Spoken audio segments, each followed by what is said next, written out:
మాట తప్పితే ఆ రాజ్యానికి అరిష్టం పడుతుందట. ఇవాళ ఈ రేవంత్ రెడ్డి పాపం వల్ల, రేవంత్ రెడ్డి ఒట్లు పెట్టి మాట తప్పడం వల్ల ఈ రాష్ట్రానికి కరువు పట్టింది, కరువు వచ్చి పడ్డది. కేసీఆర్ ఉన్నప్పుడు 10 ఏళ్ళు ఎన్నడూ కరువు రాలే.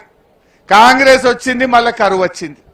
రేవంత్ రెడ్డి మాట తప్పి దేవుని మీద ఒట్టు పెట్టి మోసం చేసిండు. ఇవాళ అరిష్టం పట్టుకున్నది, కరువు వచ్చిన పరిస్థితి వచ్చింది.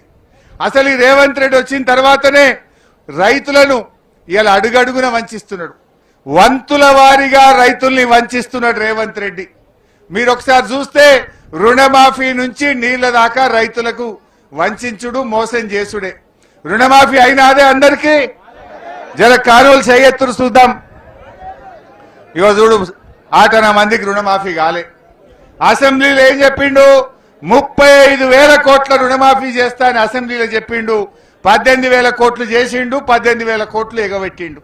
సగం మందికి రుణమాఫీ చేయలే. రైతు బంధు మొన్న మన సిద్దిపేటకే వచ్చిండు యాసంగిలా. 45 రోజుల్లో 9,000 కోట్లు యాసంగిలో మీ పైసలు ఎత్తా అన్నాడు. మొన్న యాసంగి రైతు బంధు పడ్డది అందరికీ, ఎగబెట్టిండు. 2 ఎకరాలకు వేసిండు, ఎగబెట్టిండు. అంతకుముందు ఒకటి మొత్తానికే ఎగబెట్టిండు, ఒకటి 3 ఎకరాలు వేసి ఎగబెట్టిండు.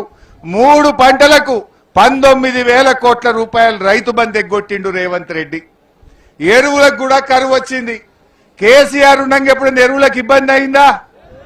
మన ఊళ్ళో పెదకోడూరులో ఆటో డ్రైవర్కి చెప్తే ఇంటికాడ వేసిపోయింది సంచులు. ఏలే పెదకోడూరులో ఏ ఊర్లో చెప్పినా మా ఆటో డ్రైవర్కి చెప్తే బాయికాడ 3 సంచులు వేసిపోయిండు. ఇవాళ కాంగ్రెస్ వచ్చినాక ఎరువులు దొరుకుతలేవు. ఎరువుల ధరలు కూడా అడ్డగోలు పెంచిండ్రు. డిఏపి బస్తాలు కూడా దొరుకుతలేవు. 400, 500 సంచికి పెంచిండ్రు. యూరియా పెరిగింది, కాంప్లెక్స్ పెరిగింది, డిఏపి పెరిగింది. అన్ని రకాల ఎరువుల ధరలు పెంచిండ్రు. దానికో యాప్ పెట్టిర్రు. యాప్ ఇప్పుడు దుకాణంలో ఉంటే దొరుకుతాయి, దుకాణంలో లేకపోతే యాప్ ఎందుకు, గీప్ ఎందుకు? ఇదంతా కూడా షాపులో లేనప్పుడు యాప్తో ఏం పని? యాప్తోనేం లాభం? ఈ యాప్లు పెట్టి రైతుల ఉసురు పోసుకుంటున్నారు. అంటే రుణమాఫీ మోసం, రైతు బంధు మోసం, ఎరువుల పేరు మీద దగ.